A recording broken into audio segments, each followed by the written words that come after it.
Trauma Therapist Podcast, episode 473.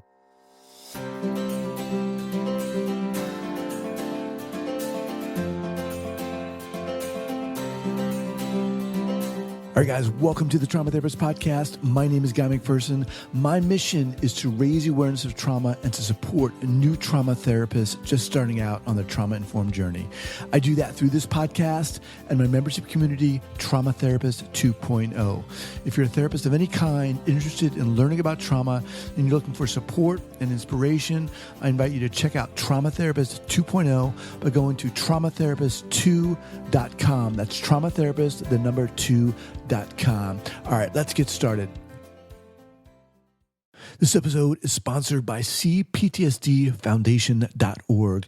And one of the great things about, for me, about doing this podcast is that I get to speak to and work with amazing people. And Athena Moberg, the CEO and founder of CPTSDFoundation.org, is one of those individuals. This woman is on fire. I got to meet her several months ago here in San Francisco. We had breakfast together and just had a really great talk. And I got to learn about her foundation and what they're doing. They provide complex trauma survivors and practitioners with compassionate support, skills, and trauma-informed education. Athena works together with expert practitioners and treatment centers, offering daily touch points to anyone currently in trauma therapy or who wants a safe place to come, feel heard and validated between therapy appointments. Some of the resources they offer are daily recovery support, healing book club. They have free support groups. They also offer this really cool thing where they can send you texts just to encourage you and help you heal on your journey. So check them out at cptsdfoundation.org/trauma therapist podcast. Once again, that's cptsdfoundation.org/trauma therapist podcast. All right, guys, welcome back to the Trauma Therapist Podcast. I am very excited to have as my guest today, Owen Marcus. Owen, welcome. I'm excited to be here. All right. So for more than 40 years, Owen has explored and developed programs that bring together mindfulness, somatic psychotherapy, and the science of emotional physiology. After healing challenges of his dyslexia and Asperger syndrome, he realized his relationship skills were lacking. Identifying his resistance to working with men as his next challenge, he dove into creating his first men's group at his clinic in Scottsdale, Arizona in 1995. Unsatisfied with the status quo, Owen began expanding the model of men's groups, incorporating what he saw working in corporate trainings and in his clinic. Men embraced this new model. It's a model that's natural for men's ways of experiencing and expressing emotions. His group and this new model was the focus of the documentary About Men. His book, Grow Up, A Man's Guide to Masculine Emotional Intelligence, lays out how to complete the 9 stages of emotional maturation for boys and men. As a director of education at Everyman, that's spelled EVRYMAN, Owen, along with his co-founders, continues to develop effective ways to use emotions and physiology as tools to create fulfilling relationships and purposeful lives. All right. Awesome. All right. Before we get going here, Owen, share with the listeners where you're from originally and where you are currently, and then we'll get going. Originally, I'm from the Northeast. I went to colleges in the Northeast, moved out west after college, started out in Boulder, Colorado in the mid-'70s, which is when I got involved in all this.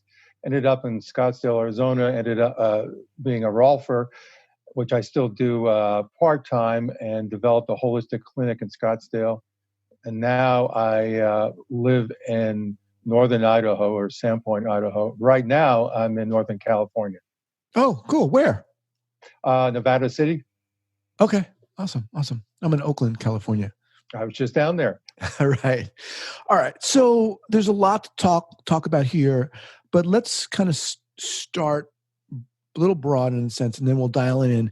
How did you get into this field of working with men? Period. I got into it sort of accidentally.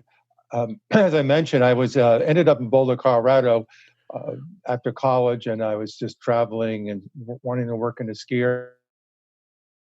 area. That was a attorney that moved to Boulder to learn how to be a rolfer. And he argued his case so well that I finally said, all right, I'll try it. That was, I think, in 1976. That really opened me up literally, physically and emotionally. But being in Boulder and that close to a lot, not just Rolfing, but I was one of Ron Kurtz's first students. I was in his first professional training. Also became friends with and started studying with Peter Levine at that time, along with some other more progressive, innovative techniques, and then ended up moving down to Scottsdale in 1980 to really start a Rolfing practice that became a clinic. For those of our listeners who aren't familiar with Rolfing, what's the kind of nutshell definition of it? Dr. Rolf, she was a biochemist, and she realized that when the soft tissue, particularly the fascia, that connective tissue that holds us together, gets released and organized, our bodies end up being looser, more fluid, straighter, more in alignment with gravity. Fascia is the organ of stress. So we hold our stress or emotional stress or trauma in the fascial system. And so when that fascial system gets released, a lot of this old stress and trauma gets released. And I lost literally 20 pounds when I got Rolfed, and I was never fat. You can imagine how tight and uptight I was before I did that. And it also trained me in my body how to relax, which in the long run was probably the biggest thing I got out of my 10 sessions of Rolfing. Very cool. All right. So that got you into Rolfing, kind of freed you up, obviously, emotionally, physically. Let's kind of venture into how did things develop in terms of your interest in putting together men's groups? Well, after I worked on myself and worked on thousands of clients, I started to realize there was a gap in my emotional development that was around relationships. And I also realized that I had an aversion of working with men, not in a one-to-one basis, but like in a group basis, where I had to be vulnerable. And I said, what the hell? I'm going to dive in. And you and 900 million more men, right? have that fear. But I had fear. And one of the biggest things I first got was I realized I wasn't the only one. So I remember the first meeting of the first group I was in, which was in my clinic. The first takeaway I had was I'm sitting in a group of 10, 12 guys, and virtually every guy was as screwed up, uptight, or scared as I was. And that really relaxed me. And that became a new quest of mine. And I was doing back then traditional men's groups, and I saw a lack in that. And I said, all right, I'm going to redesign the model of men's groups. And I started bringing in everything that I learned and was using in my practice to really deepen the work that we do as men. Okay. So let's go back a little bit. Talk a little bit more about your own personal realization, self-awareness around your uncomfortability about being in a group and being vulnerable with men. I mean, obviously, I think a lot of us can, surmise what that might be, but what specifically was it for you, Owen? Well, part of the background was not only with dyslexia, but with particularly the Asperger's, I was always sort of out of sync connecting with people. And that was always an edge. And my default was sort of to avoid it. I was more reclusive when I was younger. I was more of an introvert. So being emotionally vulnerable was an edge for me. But I also realized if I was going to have a successful relationship with women, that I needed to develop that skill set. And maybe I wasn't as bad as some guys, but I certainly realized that my relationships were failing and I was the consistent variable, and I needed to do something about that. And I really didn't know where to start. So what did you do? Where did you start? I called up a friend of mine that in DC that I knew he'd been involved with men's groups. And I said, Jim, tell me more about it. Give me a lead. He gave me a lead. I pursued it. And then, I ended up starting my own group. And that helped, but it just wasn't fulfilling my need. It was a little too superficial. And so after a few groups, meetings, I realized I wanted more. I ended up moving to Northern California for a year. I helped start the first MKP group, which is a Mankind Project group in Sonoma and Napa County. And that really was a good group. And that inspired me to do more when I ended up moving to northern Idaho. And I realized that as I became more vulnerable and I learned these skills from a place of not being in my head, but being in my body or in my emotions and being in the present moment, I started developing skills that I never had and really never saw in my family. And and I didn't know I was missing anything until I started developing these skills and started interacting with these men in a more vulnerable way. So, okay, you're saying a lot here that I really want to jump on here. So you're talking about these skills I want to get to, but first, what was it specifically in that initial group that you saw that was lacking? And what was it that you wanted to go and create in a sense? Well, I think as guys, and God, you could probably relate to this, is that our default is to create these mental models that are more linear, more geared towards understanding and fixing, and they work for a while. But at least for me, and I suspect for the other guys, it wasn't addressing the more subtle stuff of developing these emotional, vulnerable communication and relationship skills. So it was like, this is what the problem is, this is how you do it. And so it was a rigid way, but now I've seen with other men, we outgrow that. And I needed something that was, as we say, with every man, that really takes the guy deeper into his own experience. And by going into my own experience, I started connecting literally with parts of myself I was disconnected from, which in some cases was old trauma, certainly old stress, and just hanging out in those uncomfortable places until I could just accept them, release them, and really integrate them into myself. So when you're talking about, going into one's own, how did you put it? Going into one's own what? My You own, wanted to go deep. my Oh, own one's own experience. experience. Okay. What does that look like? What are we talking about? Is it a Well, it could be everything from what we work with and often teach and with every man is somatic mindfulness, just slowing down, being aware of your body. Out of that, being aware of your emotions, being aware of how your body and emotions connected in the most subtlest ways. And then one of the things I created a few years ago is what I call the ROC formula, ROC, which just gives guys like a simple formula on how to do that. So the R is to slow down and relax. The O is to open up and be vulnerable. And the C is to take those two, being slowed down and connected to your own vulnerability and maybe to someone else, and reach out or risk reaching out for connection.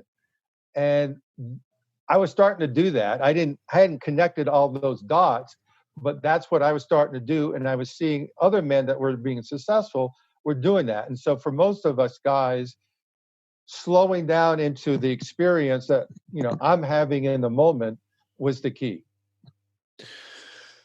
I love being a part of groups. I loved doing groups when I was working as a therapist and so forth because I loved working and creating a space of immediacy and vulnerability.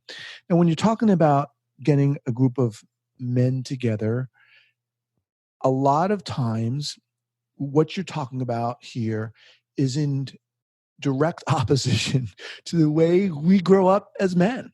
You know, how do you uh, how do you project this to men? How do you pitch this to men? Who's coming to you? What kind of men are coming to you? What kind of guys? Well, why are they coming? All good questions. And what I'd say, or you said, I've been doing this for a good 25 years. So it was a slow thing. But in the last few years, it's like a learning curve. It's just exploded. And I think one reason is the younger men are more open than any other men. And you know this, as a therapist, younger men statistically are just more open to therapy. So I think that's part of it. The zeitgeist has shifted. What we do with every man is different than other organizations do with men. And so we just talk to men as men. We don't, it's not a lot of woo woo. It's not a lot of, new age stuff, a lot of other, we just say, look, we're just like you. This is how it's at. This is what we struggle with. And we've developed a way to, or a lexicon of talking to these guys that they can understand and relate to. And our initial trainings and our groups are really experiential. So the guy like will come to one of my groups or any of the everyman groups, and he's welcome. He sits there, and we say, "Look, we got a simple set of protocols like confidentiality, pretty obvious things, and you can just be a voyeur. You could just sit and watch, and you can start to participate if you want." And these guys start to witness other men being vulnerable, which for a lot of guys, and it certainly was for me in the beginning, a new concept, a new experience. Right. And then, as you know, guys are also competitive. And so what starts to happen is it's like, the hell if Joe could be vulnerable, hell, I could outdo him. Right. And that's often what happens. We'll do a training with 50, 60 guys, all different kinds, all different ages, some pretty, you might say, rigid, but by the end of the first day, they're all having emotional releases and no one's pushing them. They're pushing themselves, in part because we know how to create an emotionally safe space, which is the prerequisite for all this. Right. So why are these guys contacting you in the first place? Are they contacting you because they want to become quote unquote better or more self-aware? Are they contacting you because they want to learn, just like you said, they want to create better relationships? Are they contacting you because something's wrong and they don't know what it is? And, and it may be all of these things, but I think it's all those things. And I think probably the biggest catalyst is relationships, sort of like me. I mean, maybe they got divorced and they don't want to do that again, and they realize that they're the consistent variable. Maybe they're struggling in a relationship. Maybe they're trying to create a successful relationship. That's the biggest thing. Sometimes it's work issues. We've had a whole cadre of guys that a lot of tech guys that started very successful companies, and great. It's like, okay, what's next? All right, I did that. Yeah, maybe I burnt myself out, but I want to do something else, but I want to do it in a different way. And then it's a whole thing of brotherhood. Yeah. Okay. So this whole idea of, vulnerability, I think for me is a word that, we use a lot, but it has a whole list of meaning. It's a supercharged word. How are you finding that? And maybe you're not even using that word in your work, but how are you working with that aspect, that element of vulnerability? How is that being translated in your work? Well, yeah, I think you're right on about that, because a lot of guys initially, and I certainly would have been one of them, that if you said you need to be vulnerable, I would have gone, I don't think so. But we sort of translate that for guys, and it's about being authentic, and it's about being powerful, and it's about developing connection on a deeper level. So once we sort of hook them in the sense of, yeah, I think I want that, or oh yeah, that's missing in my life, or I'm starting to feel it, they often start to realize on their own, without us telling them, that, oh, the secret ingredient is vulnerability.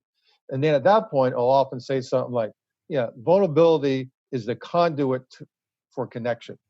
And so as you develop that muscle, you deepen your connections with people. Now, do you have different courses or programs that people can say, okay, I want to do this course on relationship, or I want to do this course on creativity, for example? Or are you creating one course and that people come to, one program that people come to? Right now we have one online course, which is the fundamentals, which is a 6-week program, which is really the fundamentals of what we do. We just finished 2 days ago the whole series of 6 weeks of that, and it works beyond what I would expect. But we started out and continued to do live events. So we have our first introductory program, which is called the Open Source, which is more experiential, and it's a third large group, a third small group, because the core of our ethos and work is small groups. Okay. Men's usually outside doing activities. And then we go into what we call the MELT training, which is men's emotional leadership training, where we start to train men, and it could be men in our ecosystem, therapy, on our technology, or human technology of connection, and that's where we start training them. And then we have a 6-month certification training where we really dive in to the deeper parts of this technology. And then we have other experiences beyond. You talked about, quote unquote, younger men coming to you who are maybe a little bit more open. And are you talking, what age are you referring to when you say that? I would probably say 30 to 40. We do get, but I think most 20-year-olds, and I was one of them, are often more focused on adventure, which is fine. But often at their late 20s, by mid 30s, these guys are going, okay, I want to get serious about my relationships, about my peer group, which has been my sort of go-to source up to now, is really where I'm at. So I think I need to sort of jump beyond my peer group and get assistance from other men, in this case, that maybe know a little more than I know. And so that's the sweet spot. But we also get guys all the way into the 80s, and I think that the next sweet spot would be men probably in their 50s. They are sort of at the back end of their professional development, and they've become successful, and now it's like, I made my money, I made my success. Now I have the space to connect with my family, and then they realize that they've been sort of ways, and one way is their ability to connect, and so they want to learn how to do that. Mm-hmm. And what type of challenges are you seeing in that work with the men who come? And I realize this is a general question and everyone's different, but are you seeing that you have to, you talked about sometimes it takes one person to be vulnerable, and then men start getting competitive and they start, being willing to be vulnerable themselves. But is there a challenge in presenting, connection as valuable, or I'm interested in the challenges that you face in doing this work with these guys? I think the basic challenge is a challenge that any therapist would have. It's just beyond that. It's you cut up there, Owen. What? Yeah, our internet seems to be sort of iffy right now. It's the same challenge that a therapist would have with getting a guy just to show up. Once they show up, it's getting them to open up. And I think one of our secrets is that, in therapy with you, I'm sitting there and I'm expected to perform. Where in our groups and our events, you can sort of be passive in the beginning and observe, see how safe it is, see how other guys jump in. There's always someone who will jump in, and then you can go in at your own pace. And so we get guys that literally say at the end, I sat in that seat because it was the closest to the door, and I knew for the first day that at any moment I might just get up and leave. And this is why I didn't. And basically, because he took some risk and showed up, he had these huge changes. So guys get to go at their own pace. What is it that our society is doing to men such that they need to come to you? What is going on? What's been going on? I think it's a lot of things, but one thing I realized a few years ago is that at least since an industrial revolution, and our fathers, our uncles, the whole man tribe has been a way of work. So women stepped up and raised us. And so individually and culturally, we've sort of defaulted to a more feminine emotional model, which is not bad. But what I started seeing was there's a certain part or percentage that's missing. And that missing part, we need or we get from other men.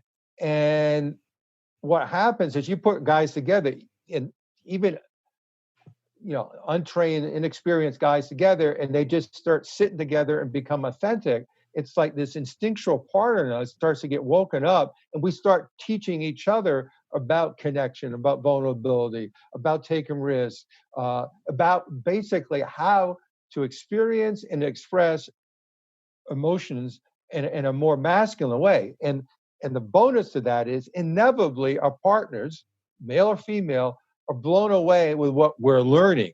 And not so much learning here, but embodying and our relationship skills.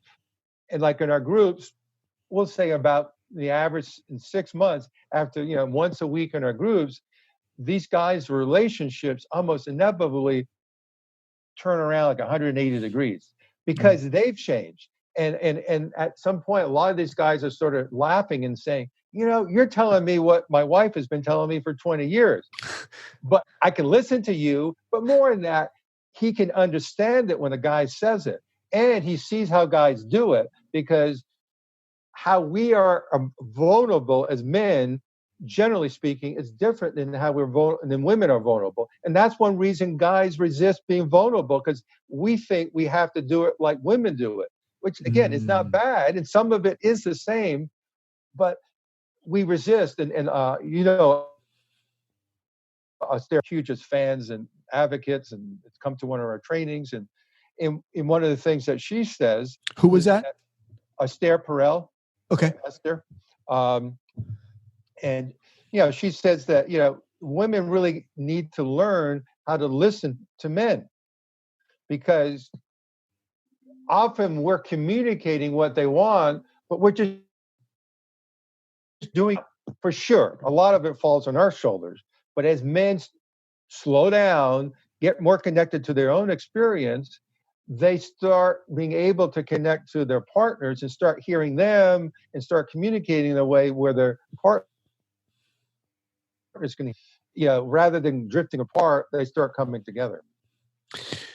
As you're talking, Owen, I'm thinking to myself about trauma. And my guess is that obviously a lot of stuff comes up.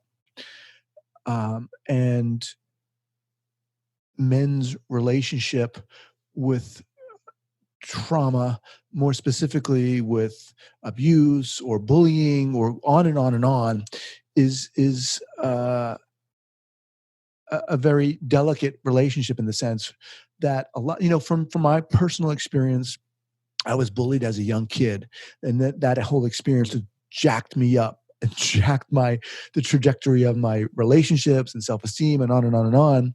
How do you deal with that topic in the work you do? And again, I realize these are general questions, but let's try to chip away at it if we could. Yeah, I love the question. The background is, particularly, is Peter Levine. I have to give him a lot of credit. Studying what later became his somatic experience approach, but really teaching me stress and trauma, but how to unpack it or unwind it. And that became something I wove into everything I did. So for men, what that means is that we work with our bodies. And it's sort of like going, as Ron Kurtz would say, going in under the radar. And men are a lot more in their emotions initially. And some guys, this, you ask a guy, what do you feel? Either they resist or roll their eyes. But if you ask them, what they're feeling in their body, I've never met a guy that would resist talking about that. They might not really know, but you guide them and they start to experience that. And we just take that a little further, and I've asked some simple questions to men. Within 30 seconds, they're starting to experience the physiology of the trauma that they never got to experience. And so what we do is we support that physiology to release or complete. And as what happens so often with PTSD, it's that frozen state, to make it simple. So we let them feel the sort of repressed fight or flight, that sympathetic nervous system feeling its urge and sometimes acting out in that urge. So most of that, at least initially, is the body starting to have some intrinsic and maybe extrinsic movement, and then keying him into the emotion. So we don't directly market ourselves in any way, and it's trauma therapy, but inevitably we get a lot of guys with some severe trauma. And we've worked with a lot of vets, particularly a lot of special operators. I've had several in my groups, and it's literally been life-changing for these Wow. men when they get to connect to their body, unwind the physical part of their trauma, and then unwinding the emotional affect or part becomes a lot easier. And then having the support of the group, be it like an event or particularly their ongoing group, is huge, because they get to, down regulate everything, because unlike when the trauma happened and having the full experience not being safe in our environments, having the full experience is not only safe, but is honored, which really sort of screws with our head, because we often, as you know, sort of shame ourselves for what happened to us. But when we can experience it and be witnessed by these other men and be honored for it, that's huge. And so we've had guys that were suicidal that just from going through this, a few months later, they were doing great. Just remind everyone as we kind of wind down here that I'm speaking with Owen Marcus. He's the Director of Education at Everyman. That's EVRYMAN. So who is your ideal audience? Who do you want to come to your groups? Who needs to come to your groups? In some ways, women are too. I mean, we get women that watch or listen to our podcasts and send us men to our groups and events. But in terms of the men, I think it's any man that is willing to take a risk. That maybe, an old equation I've always had is, again, I was one of them. It's like, as my fear increases, so does my pain. So it's like, how much pain will I endure before I take a risk to do something out of the box? And maybe it's therapy, or maybe it's coming to one of our events. For a lot of guys, they're in a certain amount of pain that's too much for them, and they're willing to take the risk.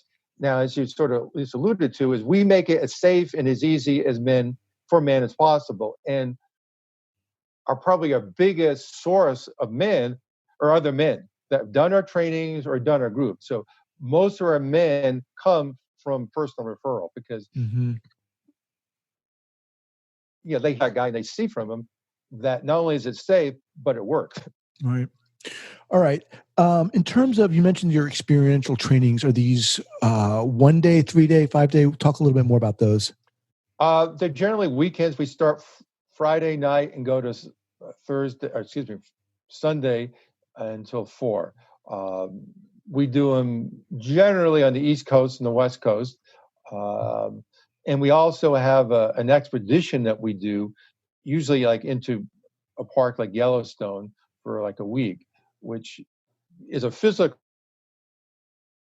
thing, a nature thing, but it's also like a long going group. And then we also do these smaller trainings, which are group intensives, but I've been doing for years, where like I'll go to a community that either wants to start a men's group or has one, they want to up level. So it'll be like 12 guys in this training, and we just really dive in and do a lot of this deeper work, which for some guys is trauma work. Mm-hmm. Wow. Love it. Love it. Excited. All right, Owen, let's kind of wind down here. What's the best way for people to get in contact with you? The best way is through Everyman, and it's EVRYMAN.com. And my email is Owen@Everyman if someone wants to contact me. Okay. But and you also have a podcast. Yeah. One of my partners, Dan Doty, runs the podcast, but they can find that on the website. Okay. Awesome. Well, very exciting. I'm going to be checking out your website, looking at some experiential stuff. This stuff really, really gets me going here. And I'm really glad you came on here. I love what you're doing and really find it inspiring. So thank you so much for coming on here. Thank you, Guy. Yeah, it's been a pleasure. All right. Take care. Goodbye. This episode is sponsored by CPTSDFoundation.org.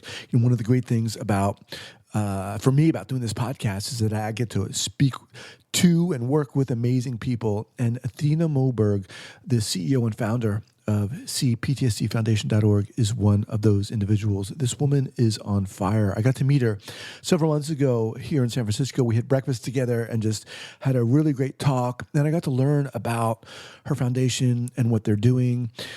They provide complex trauma survivors and practitioners with compassionate support, skills, and trauma-informed education.